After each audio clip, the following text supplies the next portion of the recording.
So yun na nga guys, and for today's video ay ituturo ko sa inyo kung paano nga ba natin i-contact yung Maya customer service or Maya live chat support, no?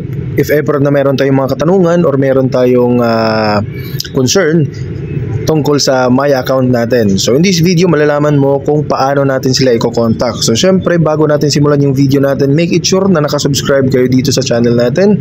At please like this video at mag-comment ka na rin dito sa video na to dahil everyday po kaming nagbibigay ng free load tsaka GCash sa mga loyal subscribers namin. And ayun na nga guys, simulan na natin. So syempre, ang una natin gagawin ay make it sure na na-update yung application mo sa Maya dito sa Play Store. So type mo lang dito yung Maya. So type mo lang dito. So pag may nakita kang update, click mo lang tong update. So i-open na lang natin. So mapupunta tayo dito sa dashboard ni Maya. So ang gagawin lang natin is pipindutin lang natin yung pangalan dito or yung username natin na nandito sa upper left. So pipindutin lang natin yan.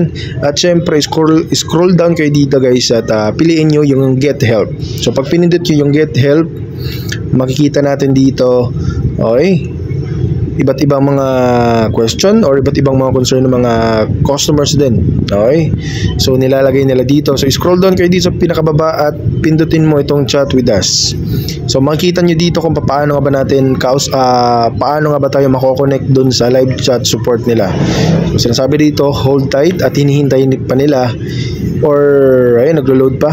So halimbawa guys, hindi mo alam kung ano yung concern mo. Hindi mo alam kung alin dito sa kategory na to yung concern mo. So piliin mo lang yung wallet. So type mo lang yung wallet tapos sabihin na natin other concern, yung pinakadulo guys. So pindutin mo lang yung other concern and then piliin mo itong getting started. So dito, makikita nga natin dito na meron silang ibinigay na link na kung saan para sa karagdagang impormasyon. So maaari mong basahin to, i-click to at mapupunta ka sa panibagong website. Pero ang pipindutin natin is itong no. Sabi dito, was the article helpful? So pag pinindot mo yung yes, automatic na mapuputol na yung conversation ninyo. Pero pag pinindot mo yung no, tingnan mo kung anong mangyayari.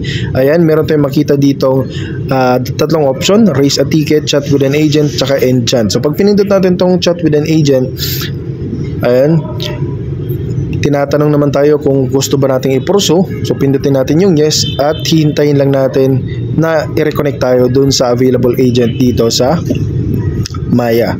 So yun na guys, I'm connecting you to one of our customer assistant agent. Please hold on. So yun guys, maghihintay ka lang dito ng customer service na mag-a-assist sa concern mo. So pagkatapos doon ay tutulungan ka nila para ma-address or ma-resolve yung mga katanungan mo dito sa Maya. So I hope guys na nakatulong to video na to at please don't forget to hit like, subscribe at ang notification bell.